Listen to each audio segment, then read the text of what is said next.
It begins on a perfectly ordinary morning. Stickman sits at his desk with a steaming cup of tea, staring at a crossword puzzle. He leans too far, bumps the cup, and, oops, a glowing drop splashes onto him. But this isn't ordinary tea. This is experimental nano tea brewed by a clumsy scientist down the hall. Before Stickman can even say, ow, his whole world expands around him. The table stretches like a football field. The crossword letters become billboard-sized, and his teaspoon now looks like a giant silver slide. Stickman has shrunk to the size of an ant. At first, it's thrilling. He slides down the spoon like a roller coaster, lands on the wooden table, and gasps. Every crumb of bread is now a boulder, every dust speck a mountain. He waves his arms at a sugar crystal the size of a house and mutters, "Finally, my dream of affordable real estate." But then reality hits. A single droplet of water rolls across the table. To Stickman, it's an entire lake, shimmering and wobbling. He tries to step inside, but the surface tension bounces him off like a trampoline. He lands flat, sighs, and scribbles in the air. Physics is rude. His cat, previously a sleepy background decoration, wakes up. To Stickman's new ant-sized eyes, the cat is a skyscraper covered in fur, with pupils like black holes. It sniffs. Its whiskers swish through the air like tree trunks in a storm.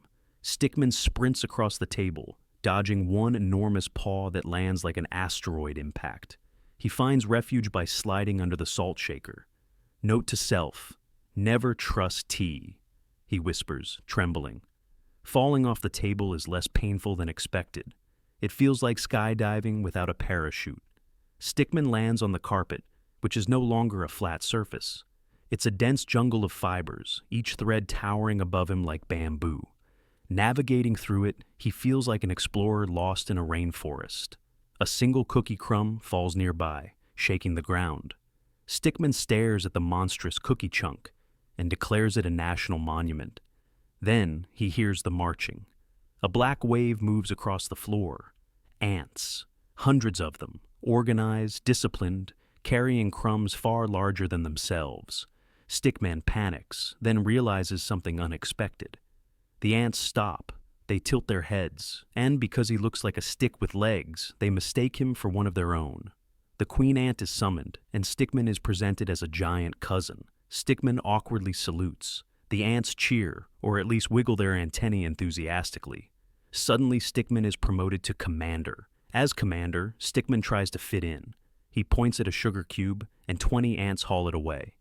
He waves toward the cookie monument, and they carve a slice for him. Overwhelmed, he wonders if ants always lived like superheroes, lifting 10 times their weight, never complaining, never sneezing themselves into trouble. He even gets a crown, a breadcrumb balanced on his head.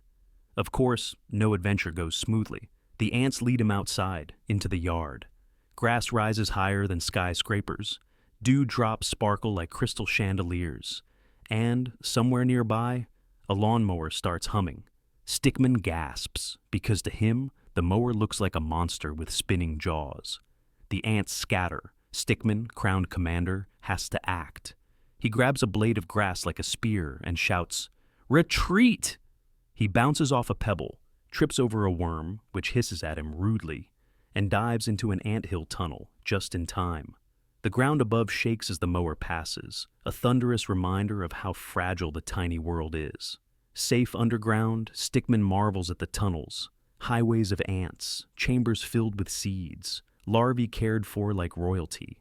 It's a whole civilization he never noticed before. One ant pats him on the shoulder with its antenna. Stickman smiles. For once, he doesn't feel ordinary. Eventually, the nano tea wears off. Stickman begins to grow, slowly at first, then faster. He waves goodbye to his ant friends, promising never to step on them again. The crown crumb crumbles to dust as he rises back to normal size. From his chair once more, the cookie crumb looks pitifully small, the sugar cube ordinary, the carpet flat. But Stickman knows better. He glances at the cat, who yawns, oblivious.